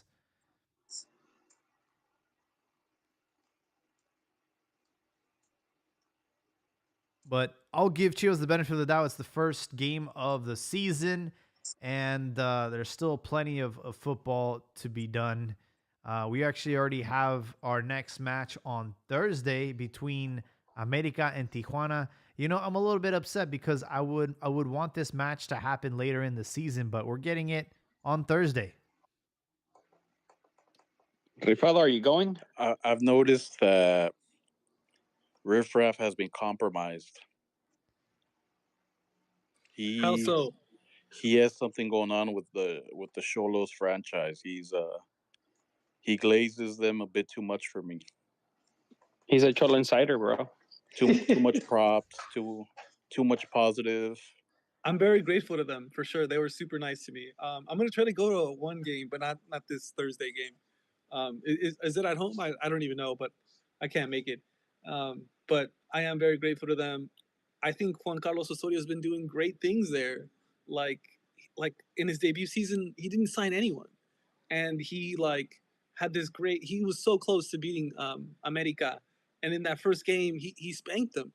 And that doesn't you don't fall upwards, right, for the whole season, and so it's been a lot of quality. So and he's been doing it with a bunch of youngsters, and he's got a bunch of youngsters. Efrain Alvarez, I thought I chalked him up as lost cause, and he got faster under Osorio, and he got consistent, and so if I'm praising, it's because you guys know I have a tendency to focus on youth and kind of Mr. Brightside in regards to that, but it's not based on pure fantasy. There's some substance there, and so if I praise them, it's because I'm grateful and because I like what they're doing. You're Cantina MX Some scout. substance. Speaking of youth, I think a lot of these, like Riff Raff, a lot of these, what are they called, the Jóvenes Azteca guys, the Mexico Canterano youth trackers, the superstar trackers. They took a big fat juicy, wet L with that Luca Romero guy. The the amount of hype this kid got for just because he played on the fucking beach with Danny Alves and he was scoring a bunch of goals in some youth team that he played in Spain is is one of the main reasons why I don't take a lot of Mexicans that talk about soccer serious. Mm. You haven't even seen him play, and you're already calling him Mexican Messi and all sorts of other Bro, who's bullshit. calling him Mexican Messi, bro? Stop it, bro. They weren't calling him. You haven't seen the headlines calling him Mexican Messi. Stop it, dude. You gotta I'll, show. You gotta start showing some screenshots and saving some I'll post receipts, one to this bro. convo. So he's good. Like if you watch him, watch his highlights for Almeria, which is fucking bottom feeder of La Liga. I think they're in the second division now. He was good for them. He was on loan for them, and he was pretty good for Lazio. He never broke into Milan, and I forget who he's with now, Alaves, and he's not doing so hot with them. So like he's still young enough to turn it around. Last pod I said success isn't linear. I'm willing to bet on this guy, and a lot of people are willing to bet on him because he's got intangibles that like are interesting, right? Any signing is a gamble. He might not pan out. I'm not saying he will, and I'm definitely not saying he's a Mexican Messi, but I do think he's got some quality to him, and some people should bet on him. So we'll see what happens with him. It said that he scored 230 goals in 108 matches at Majorca, obviously for the academy. But I mean, I'm looking at his Wikipedia. He's been very inconsistent. He hasn't gotten any minutes, man. Ricardo, 2 seasons later, America's just gonna buy him off if he has good seasons. Hi, Jaime, do you think goal.com is a legitimate news platform for soccer? Goal.com. It used to be Yep. when Joel was on there. Oh, Thank you. now you're just poking holes in my argument. They have a couple articles calling him Mexican Messi. Yeah. But speaking on the kid, I've seen him play one game. I was flipping through my Samsung one day. I think it was like a while. I think it was like last. I can't remember when, but I seen the game where he scored the brace on Atletico Madrid. I'll just say this: he scored a goal that reminded me of when Cabañas scored a goal against River Plate. That's very impressive. Back to the defender, quick turn with the left foot, right at the angle at the goal, and it looked beautiful. His second goal, say like it reminded me of like a goal that Javiro guy scored with America last season. Beautiful goal, 2 golazos in the same game. But that's just one game. We don't know what the hell this guy if Atletico Madrid just took it easy because they're playing Almeria, whatever you want to call them, or Wow. maybe he showed up against he saw it was Atletico Madrid and he brought his A game. But the facts are he's on his sixth team. Yep. For people Ricky, to call him, He's on his sixth team and he's not getting called up by the national team, the Argentina national team. So, in my eyes, he's a dud, but we'll see. he can, as far as Spain goes, he's been exposed. He's not going to be what people were claiming he was going to be in Spain. Fucking Milan bottom or whatever, and Lazio bottom, and people had high hopes for him. As far as, like I said, Europe goes, he's never going to be at that level. But as far as coming to Liga MX, I don't know what he's going to be. Like Those 2 goals, no, maybe we don't know because Well, he's 20. I He just compare his needs numbers. consistency. Let me just say this real quick. His numbers aren't too different from a certain Uruguay kid that loves to shit all over Mexico when he plays us. His that kid, that Facundo Pelistri. I'm apples and oranges, obviously different player. This kid plays for his national team, but his club numbers 1 goal at Peñarol, 2 goals at Granada, and 2 goals. He's playing in Greece at Panathinaikos. I can't pronounce it. 2 goals there. The guy has 5 career goals, and when I see him play against Mexico, he shit all over us. If that guy were to come play in Liga MX, I wouldn't be surprised if he fucking explodes on the scene. That's why I'm not too certain. I'm not too sure this guy's gonna bust or actually do something because the numbers are deceiving. And like I said, we don't know what the hell he is. Yeah, I just saw the highlights. His match against Atleti. That first goal is a beauty, man. Yeah, we'll see. We'll see how it Yeah, he goes. definitely has talent. He wouldn't have made it all the way over there if he didn't, and then even been capped by the Argentine team. It's just that for some of these players, especially Argentines, it's a really high ceiling. So he could still be a really good player, just not like to that level of their top strikers. And so like if you're Milan and he's training with them, and I'm guessing they're like he's not at that level to challenge our current strikers, and might not. By the time he does get there, they already have all these other options. So for them, it's just a better option to sell him, because that was the other thing. If they saw more potential, then they would have held on to him. But I still think for some of these guys that they don't do good in Europe, but they're still very talented. I'm gonna mention Cardoso, for example. He just didn't when he went to Europe. He just couldn't for whatever reason, and he came back to Mex, and he's one of the greatest foreigners to play in the league. And there's other players like that. Boselli. Yeah, there's many players like that for different reasons um, don't don't don't uh, don't succeed abroad.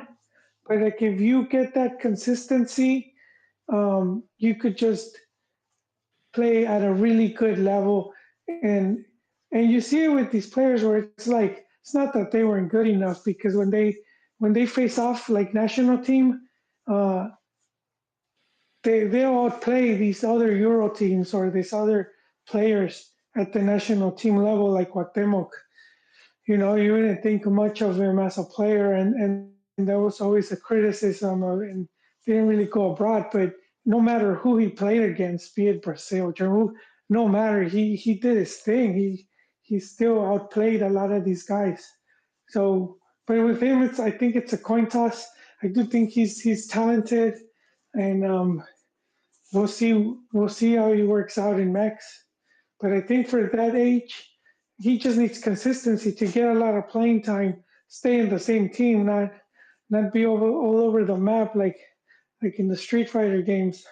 Um, and hopefully in a year or two, we could see what kind of player he can develop into. So is he more of a Sagat or a Blanca? I haven't seen him play, dude. I can't. Oh, okay. He could be a Dan or a what is it, a Kuma. Hey, well, you guys are really trying to like Street Fighter Alpha. like not. You're trying to ignore the elephant in the room right now. What elephant? Which? Another guy told Chivas, "No, told you guys, Oh, I don't want to go there. we Leave already me talked alone." about that. Just Leave like me that Will alone. Smith gif. How come he don't? How come he don't Why want me? why he don't love me, man? Why don't he? What? Hey, And then Uncle Phil hugs him. No, Who's I hugging I think Who's hugging Chivas right now? I think about no. that meme all the time because it is true, man. Yeah, but it's Cruz Azul. It's not like he went to play for like San That makes it Luis even more or embarrassing, bro. The or fact that he picked Chemos over no. Chivas, bro, that's embarrassing, dude. Look, So it's a it's a Any better club. city. Not only is It's it a better club that wage, look, and he's man, a yeah, better better team. wages. I Yeah, It's and like better it's a no brainer. teammates. better chance to win the league. Look. I understand the logic makes perfect sense, but I'm from the fucking 90s, bro. And I remember when It's our name used to carry a level of respect because and a those other teams level weren't of there. and it used to be an honor to be even associated or linked with Chivas. And I do believe players in that era that said it's my dream to play for Chivas. Now we're the fucking doormat of the league, and it's Well, fucking it's disgusting, and it goes back to our ownership that really doesn't they haven't upheld that brand.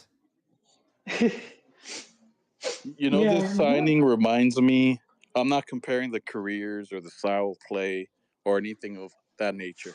I'm just comparing the situation. This reminds me of when America went after Henry Martin and Chivas went after him too at the same time. From what was reported, they offered the same money, Same money. and he chose America. And on like taking everything into no, Same thing consideration, with no, that same thing he, with not he sorry, came Peralta. out. bro. Piojo He came out and said it took was the him on. same money, dude. Wait, was anyone was he? Oh no, I'm thinking of the other guy, Peralta. Uribe.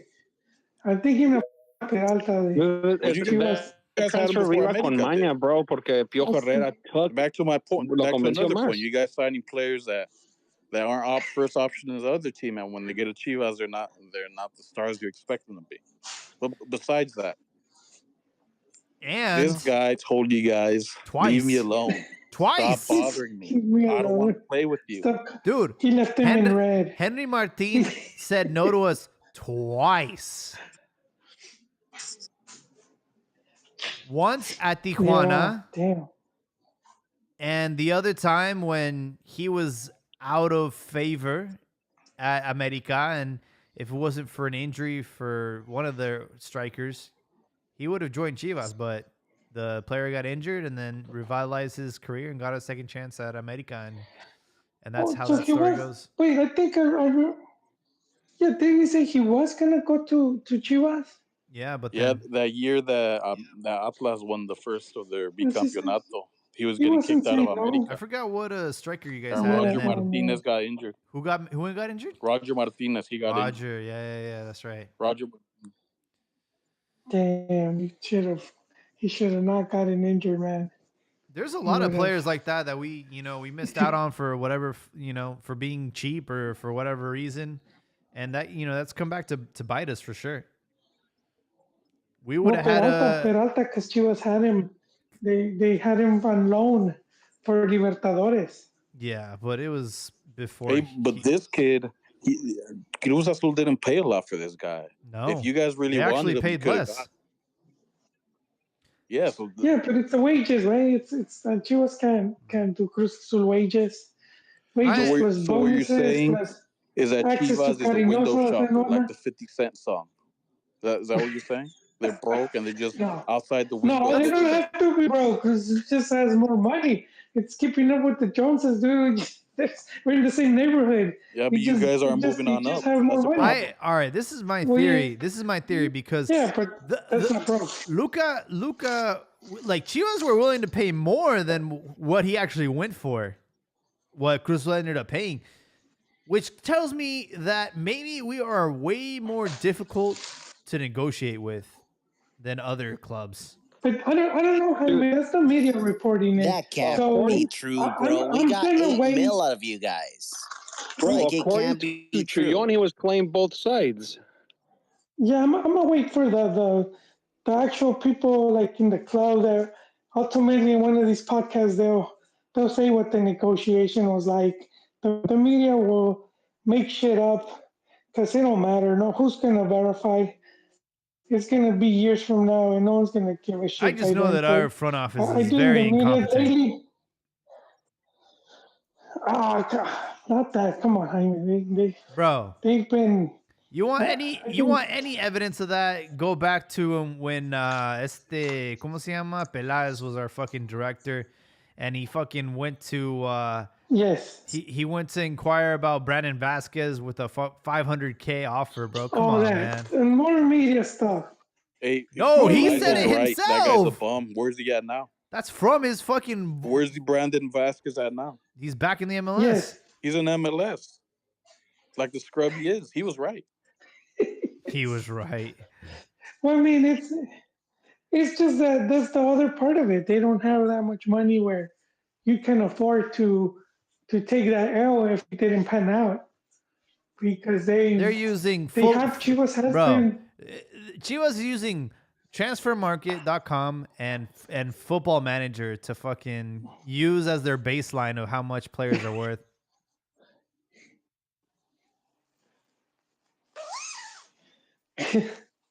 Yeah, I don't know. It's all good. I think with the kind of a double jornada, just keep playing the games and keep debuting young players and we'll be all right. America plays Tijuana on Thursday. Tigres play Mazatlan on Friday. Puebla plays San Luis on Friday. And Chivas go to Aguascalientes to play against Necaxa. Another tune-up match for Chivas. They're having a very gentle start to the season to pump up those stats. I think the match of the jornada will be Toluca Monterrey on Saturday. Turco returning to Rayados, right? Or wait, is Toluca hosting? I'm not sure, but it's a good matchup.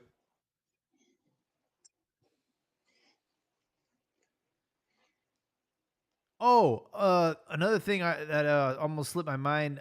Gil, the young player from Tijuana, got called to the national team by Javier Aguirre and has the opportunity to become the youngest cap player. Debut for the national team if he ends at up 16. at 16. Yeah.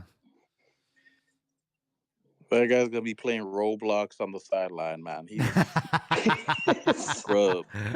But he's gonna I be can there. tell. I can see a good player. He doesn't pass the eye test for me. Scrub. The height test. How tall is he? No eye test. Oh, the eye test. What's the eye test? Like his IQ, vision, what? Something. How you judge a player. You don't have any evidence or anything to base it off of. You just see him. You just see him off like you see him off your gut feeling of how he plays. He's not good enough. Ricardo Bielsa. You don't have reasoning to it, but you can tell he's not good enough. He wakes him up at night to go touch his legs. That's how they found Like Pochettino, right? Yeah. He'll be over there rubbing his legs at night. He's like, all right. Those are a footballer's legs. When he's in expansion in 2 years, we'll revisit this. Oh, stop it. He'll probably end up at Chivas one day. So I watched this guy. I seen this guy dribble out of the Tigres midfield, like 3 or 4 guys. I seen him like escape pressure. At 15, at 16, he's good. He's gonna have a bright future. Aguirre, he's not gonna. I mean, there's an asterisk to this call up. I don't think it's gonna be an official. It's not an official window, right? And so like the reports state that he's been struggling to get a team for these friendlies. Like, some teams want to only let one guy go. Other teams only want to let, no one go or certain players go. Like, oh, you want to take this guy? Nah, you can have this guy. Right. And so, like, that might have more to do why he's being called up this time. And then, like I said, it's not a FIFA date. So, like, that also complicates So we're gonna. things. Are we playing teams in? Yeah. We're going to Argentina. What's the move here? We're playing Argentina. We're playing River. We're playing River and Internacional. So the Brazilian team. My favorite Brazilian team. Why? Because they beat Chivas. No, Inter. Well, that's you. That's you thinking like that. I just like their history, man. Yeah, you like Especially their history a of certain trophy they won in 2010. Yeah, exactly. Fucking hater. I was looking at who were the youngest debutants for the national team. Number 1 goes to Armando Manso, That might be somebody that Joel or maybe Ron might recognize because that was in 1983. That was before my time. But he debuted at 17 years, 1 month, and 6 days. For America? Armando Manso. He was an America player, wasn't he? I don't know. This is where I lean on the library of Ron. The number 2 spot, though, is very surprising. Luis Perez at 17 years, 10 months in Luisito Perez. 1998. Number 3, Rafa Marquez. Saul Salcedo's number 4, and Marcelo Flores number 5. So those are the youngest, top 5. I thought Guardado was going to be on that list. I don't know how old Guardado was. Wasn't he like 17 when he debuted? Maybe in Liga MX, but for the national team? I remember the Marquez call up because that was under Bora and they call up both Marquez. So they make a mistake. And then because they had the same name. So they ended up calling, but I think when they called up Rafa Marquez, but then they bring in Lugo because he was older and Marquez was, what was he, 17, 18? Still very young. And then they're like, no, we meant that other dude. But I think they just kept Marquez because they weren't going to be like, hey, go home. So, yeah, I remember that call up. It's crazy. That's a long ass time ago, man. Ooh. Yeah. Recuerdos. Andres Guardado, I'm doing the math. I'm doing the math right now, but I didn't know that he, number 1, retired, and then number 2 came back from retirement. Yeah, León lo sacó del retiro. He unretired. He unretired. He found out. So he went to the closet, picked up his boots from the hook. So he was 19 when he debuted with the national team. Oh, okay. That's young, though. So an interesting bit of news I heard in regards to Andres Guardado coming out of retirement. He was asked to do so by the Directiva of León. And according to Rafa Ramos on Raza Deportivo, they asked him so that he could keep an eye on the new signings, James Rodriguez especially. Really? Like, they need someone to rein in, because I think they're going to sign someone else. And so, like, I think they wanted someone, like, to captain the team, be a dressing room present, and, like, just to keep everyone in line. So I don't think he's going to play all that much. They need a snitch. Do you guys feel like this is going to be another Landon Donovan situation? Que nomás vino a gastar pinche dinero ahí. Landon was way older, though, dude. Landon was like, what, 38 or some shit when he went to León? He was pretty old, dude. Well, that's true. He had more time. Tenía más retirado. No, with Landon, it was that old case of the Directiva brings him because he's a key signing or like a known player and he could sell jerseys and bring in people. And the coach not wanting him and the coach being like, I didn't ask for you. I don't even want you here. He was 36. He talked about it. Yeah, but if they're bringing you in, you're thinking, you know what I mean? Get some playing time. So yeah, someone's like offering you and giving you all this money. So he did go with the good intentions of one last hurrah, and the coach just being a dick. It was like, nah, fuck you, man. I didn't ask for you. He was old, and it was a marketing ploy, and yeah, I just think that was a stupid signing, but it is what it is. We've had other U.S. men national team players play in Liga MX. You have that Mark-ass bitch, Hercules Gomez. You had DeMarcus Beasley at Puebla. We've had a couple MLS players. Didn't Josie Altidore too? Josie Altidore. He played for They what? both Puebla? were they both at Puebla. I think they Yeah. did pretty good, both of them. And I Yeah, think I don't think they a throwback Wijnalda, right? He also played in Liga MX. who Wijnalda, like in the 90s. Was it Leon too?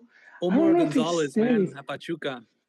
Omar He was good. There's Gonzalez. been a few. He was There was like a Dude, what center happened back. to him? He retired. He got old, man. He But got I old. remember he had a pretty iconic. He got a pretty iconic presentation at Pachuca, like a Darth Vader theme. It was funny. But yeah, he got old.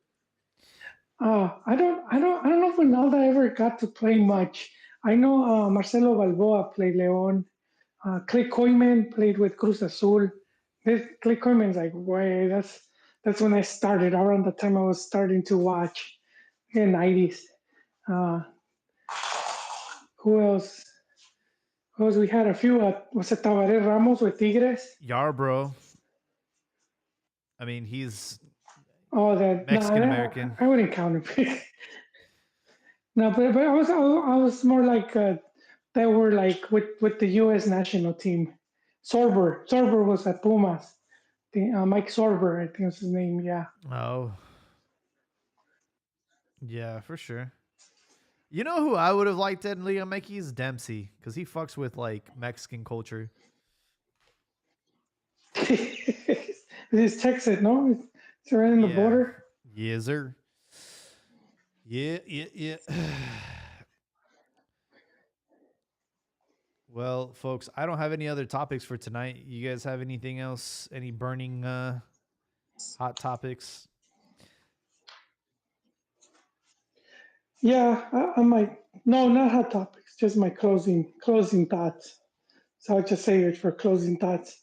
Hot topics. There was this I don't one think we have rumor. one, bro. There's one rumor about Johan Vasquez, killing it in Serie A, and there was like a rumor that he was gonna go to Juve, but I don't believe that shit. I will acknowledge that he is in phenomenal form, and I wish him the best, and hopefully he can get the fuck out of Genoa, because there's only one team in Genoa, and that is Sampdoria.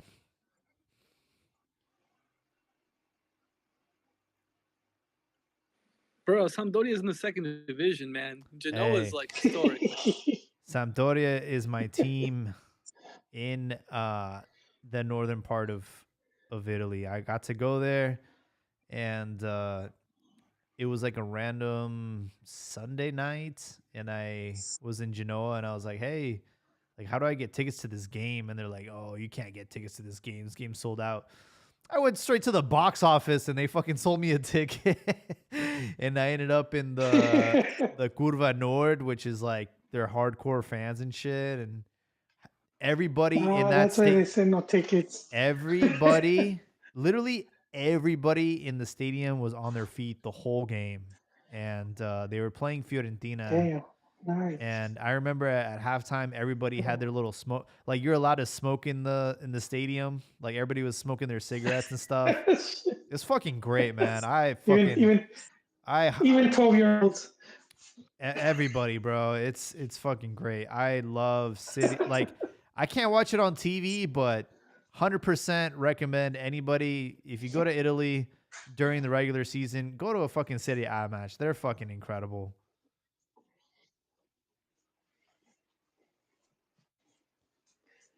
Yeah, I think it's one of the last places that you could go and get that old school atmosphere, because some of this, like EPL and some of these other leagues, you've been priced out, and you don't really have that. Mm-hmm. That like like the fans that would go, the real fans, uh, and by real fans I means like the ones that grew up there, or it's generational. Like a lot of these guys just got priced out. Yeah. I've been to the Diego Maradona Stadium in Napoli. It's incredible. And got to the Olympic Stadium in Roma, which I don't like the stadiums that have a track around it, but that was a great experience too.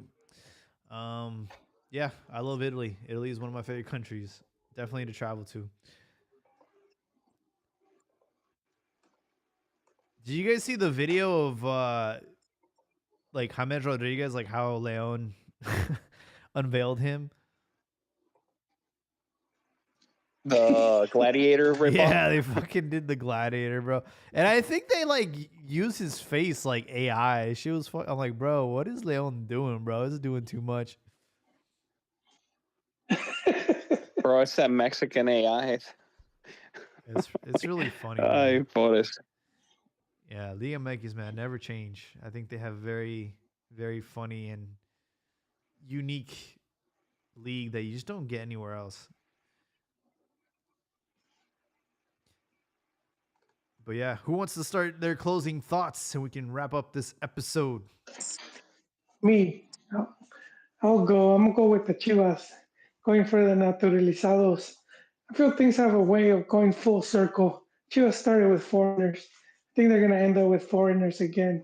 This time they're just gonna be naturalized. I think they're gonna go after first players like Quiñones that they came to Mexico at a really young age, and then were just polished up and they even end up playing with the national team.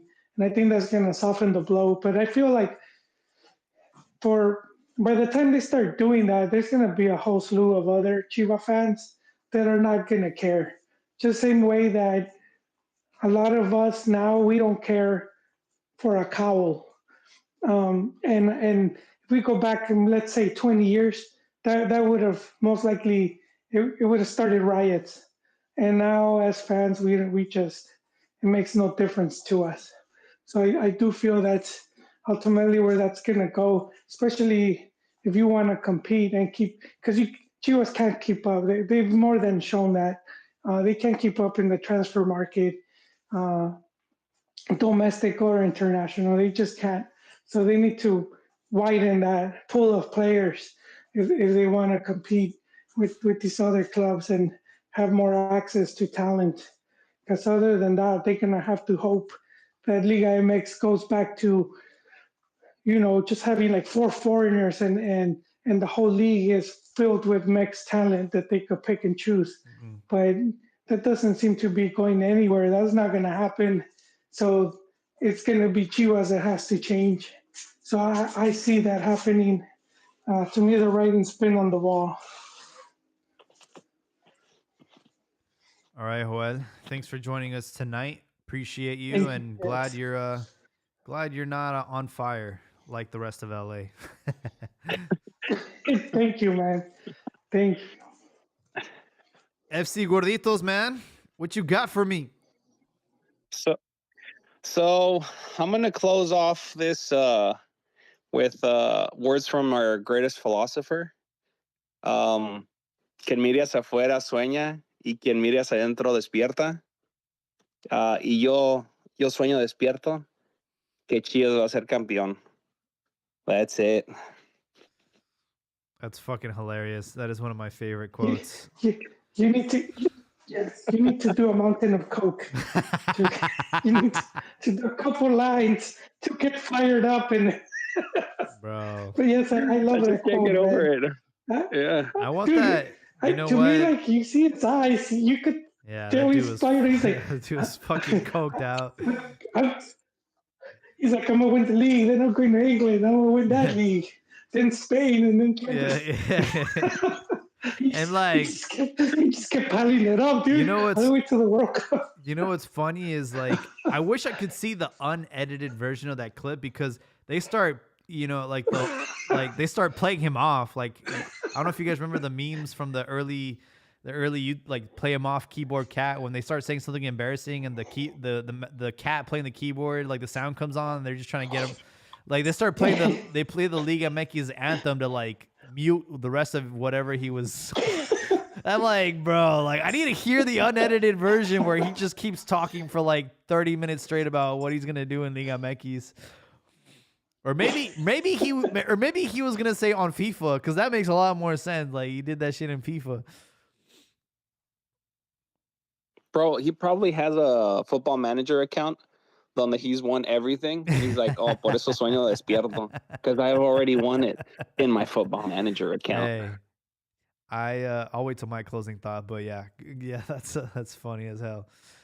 Rifalo, you still on? What you got for us, man? What do I have for you guys? I have the usual, my Jovenes rundown. I did the count, and we started off with a bang this season. So just to like push back on a little bit of what Joel's saying there, that like we're not gonna have any Jovenes, and the truth is we do, and we started off with a bang in the sense that there's 70 Jovenazos who played this first Jornada. So of 378 possible players, 180 sub players, 198 starters, 70 were under 23, and so that's 1/5 of the whole league, which is a great number. Like we had to work to get to that last tournament, and this tournament we're starting off with that, and a lot of it is because of America with their 13 youth players that they played. Which is just like crazy, right? Those are like Santos numbers, except Santos was losing like every game. So, kudos to them. Kudos to all the jóvenes. My closing thoughts, I just want to touch on some of the kids that just really stood out to me. Monterrey only had one guy, Fimbres, but he's great. No goal, no assist, but, he played great and he was a starter. Then we have, let's see, Jorge Rubalcaba for Pumas, 23 years old winger. They're not going to miss Chino. I'm saying it right now. This guy, the Chino regen, he had a goal. He looked great. Last season, he started off the season really great too, but he got injured and then he kind of like was out of form. So this season, he's also starting strong, or this tournament, he's starting strong, and I'm looking forward to what he can do. I have a soft spot for him because he's from SoCal. I'm from SoCal. So go Pochos. Another guy who I really liked, I already mentioned him, Dion Wilkie, got the assist for Chivas. It was like a scrappy goal. He's 22 years old, big guy. We'll see what he can do for us. As far as that is concerned, let's see, who else do we have? Alejandro Gomez for Cholos. He used to be in Portugal. He's a center back. He's a left back. He's a day in, day out starter for Cholos. He's 22 years old, and he provided an assist as the left center back. So he's got quality, and he's proved it over the last 2 years. I'd love to see him move somewhere else. Great player, Alejandro Gomez. You guys keep an eye on that dude. And then who else do we have? Let's see, Club America. So we have Miguel Ramirez. He was the center attacking midfielder for Club America. 22 years old, provided the assist. And then we have Alvarez, 21-year-old right winger, starter, scored the only goal for Club America. So two jóvenes just combining and doing really well for one of the hardest teams to break into. Obviously not this season because they started with a bunch of jóvenes. And then a curious guy is for Club America is Esteban Lozano. He was playing in Sporting Gijón in Spain, and America repatriated him, and he's playing out of Club America now. He's 21 years old. He's a striker. He looks like a pretty tall guy. I forget how tall he is exactly. He's got a strong build to him. We'll see what he can do. Just a guy to watch out for. No goals, no assists, but he did debut, and he was playing in Spain not so long ago. So keep an eye out for him. And then of course Cristo Vela, 20-year-old midfielder from the Vela clan. No goal, no assist, but he's got like a famous name. See what he can do. Maybe some of that left-footed magic rubbed off on him. But yeah, 70 players, 1/5 of the league, jóvenes, and that's a great thing. And hopefully we see more of it. And hopefully some of these guys pan out, and we see them. We're going to see a few of them in the next couple days playing for La Selección, and hopefully some of them can impress us. But those are my closing thoughts. Did you mention Thanks for having me, everyone. Hugo Gamberos from Chivas? I didn't mention Hugo Gamberos. I didn't. I only mentioned Wilkie, but you're right. 17-year-old right winger starting for Chivas. You know, like hell yeah, this guy he's got like the Vegeta Widow's Peak. I don't know why I missed him. I forgot to write a star next to him. That's what had happened. And then speaking about Chivas, we have Jorge Castillo at left back, right? And I was surprised by that and because I thought he was going to be our for sure starter center back, but instead we started Tapia, the reject from Pachuca and MLS. But like we had two center back subs. Raul Martinez, 21-year-old center back, 6'1". He came in, he looked good. And then who else? Luis Rey also was subbed in, 22-year-old center back. So like, I think we have a good crop of center backs. Yeah. And then we're not even playing Piloncillo at left wing back or left back. We're playing Jose Castillo. So I kind of don't like that. I want Castillo's more centrally. But we'll see what this new coach cooks up for Chivas. Maybe he feels like he wants to play with four in the back, and Castillo's probably better on the ball, better off the ball, more balance. So like, I don't know. We'll see what happens with Chivas. But yeah, there's a lot of jovenazos, Chivas as well as America. Yeah. But yeah, thanks for having me. The fact that Chivas were willingly to barter and get rid of Chiquete Orozco tells me that they have some backups, some center backs in their arsenal that will step up to the plate. So it's very promising from Chivas. I was very surprised to see two debutants on that pitch as starters on Saturday. Abdias, are you still with us? Or are you? Oh no, I'm here. I've been racing, listening. Yeah. You know, I've been taking a back seat on this one because I'm gonna be honest. So here's my closing thoughts. All right, Cruz Azul, La Máquina, estamos calentando. Right, it's warming up. Yeah, we got a 1-1 draw. It's not a big deal. Unfortunately, it's against fucking Atlante, not Atlante, against who's your rival? Se me olvida, güey. Chaflas. Atlas, ándale. Yeah, dude, I really don't care about them. The fact that they want to be campeonato doesn't mean shit to me.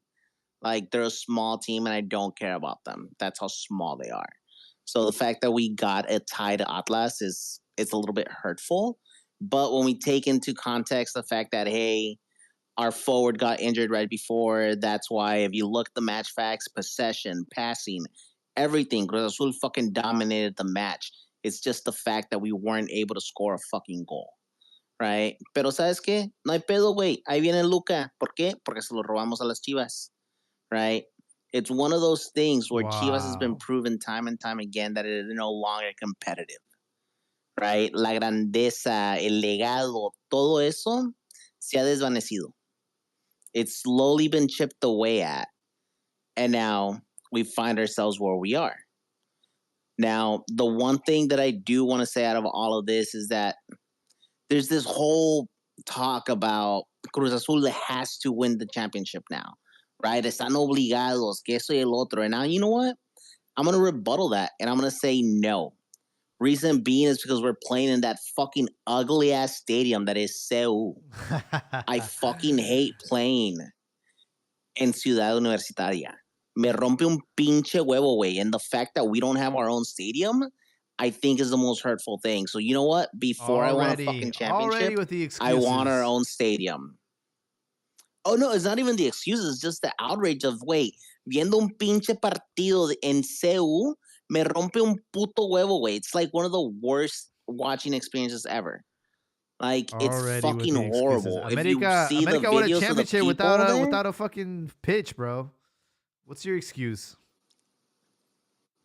Oh, I'm not giving you excuses. I'm just telling you what I want. Right? I don't want to win a championship at Seoul. But if it happens, it happens. Cruz Azul está calentando, está carburando, and we'll see what the rest of this season looks up to. Because let's be honest, Chivas looks stupid fucking rough. Everybody looks stupid fucking rough. So let's see what we end up with. Liga MX doesn't matter until the last 6 jornadas of the season. It doesn't matter how you start, it's how you finish. And anybody that looks good right now will probably not be the same team by jornada 16, 17. I mean, el tricampeón es el güey que pasó de panzazo. Exactly. Well, folks, thank you all for joining us tonight. Kind of going off of, was it Gorditos FC, talking about Football Manager. I found an old hard drive with some of my game saves from FIFA, an older copy of FIFA, and I was like, damn, dude, I miss having Liga MX in FIFA, and we have to use eFootball if we want to play the Liga MX league, which is a damn shame because nobody plays eFootball. So if anybody out there listening, if you guys play eFootball, hit me up on Twitter, and we'll play online because there's not too many people using Liga MX teams in eFootball. And that's all I got for y'all. Hopefully we see more of Hugo Camberos. I was very excited with what I saw there on the pitch. And we'll see if Pulido and Luis Romo make their debuts on Friday against Necaxa. We shall see. But we will catch you next Tuesday around this same time. And we appreciate your support. Have a good one.